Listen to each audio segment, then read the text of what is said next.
তৃণমূল সাংসদ অভিষেক বন্দ্যোপাধ্যায়ের বিরুদ্ধে ভবানীপুর, কালীতলা এবং বিষ্ণুপুর থানায় অভিযোগ দায়ের হয়েছিল।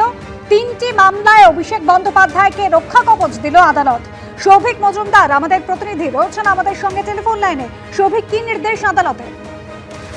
দেখো, কলকাতা হাইকোর্টের তরফ থেকে যে নির্দেশ দেওয়া হয়েছে সেখানে বলা হয়েছে যে আপাততভাবে ভবানীপুর, বিষ্ণুপুর এবং কালীতলা এই তিনটে জায়গায়, তিনটে থানায় অভিষেক বন্দ্যোপাধ্যায়ের নামে যে এফআইআর দায়ের হয়েছে সেই এফআইআর এর ক্ষেত্রে আপাততভাবে তাকে রক্ষা কবচ দেওয়া হয়েছে। কোনো রকম কড়া পদক্ষেপ তার বিরুদ্ধে করা যাবে না, অর্থাৎ তাকে গ্রেফতার করা না, এই নির্দেশ কলকাতা হাইকোর্টের তরফ থেকে দেওয়া হয়েছে।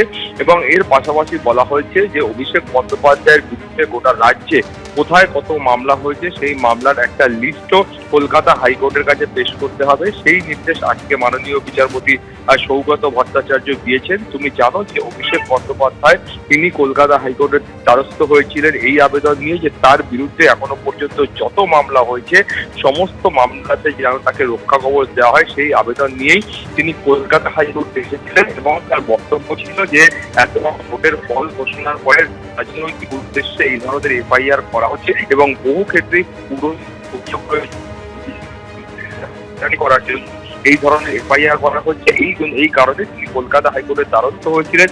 এবং তার বক্তব্য ছিল এর আগে সেই সময়কার বিরোধী দলনেতা এবং বর্তমানে রাজ্যের মুখ্যমন্ত্রী তাকেও কলকাতা হাইকোর্ট কিন্তু রক্ষা কবচ দিয়েছিল।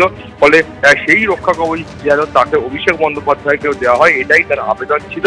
কিন্তু আপাততভাবে প্রাথমিক পর্যায়ে আজকে সওয়াল জবাবের পরে মামলার পরবর্তী শুনানির দিন নির্দিষ্ট হয়েছে আগামী 6ই আগস্ট। এবং কলকাতা হাইকোর্ট পরবর্তী নির্দেশ না দেওয়া পর্যন্ত এই থানার যে মামলা রয়েছে সেই মামলার ভিত্তিতে অভিষেক বন্দ্যোপাধ্যায়ের বিরুদ্ধে গ্রেফতারির মতো বড় কড়া পদক্ষেপ পুলিশ করতে পারবে না। ধন্যবাদ সৌভিক।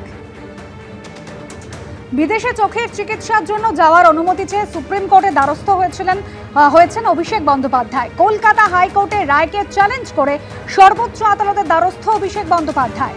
গত 20শে জুলাই হাইকোর্ট অভিষেক বন্দ্যোপাধ্যায়ের আর্জি খারিজ করেছিল। এখনো শুনানির জন্য এই আর্জি সুপ্রিম কোর্টে তালিকাভুক্ত হয়নি।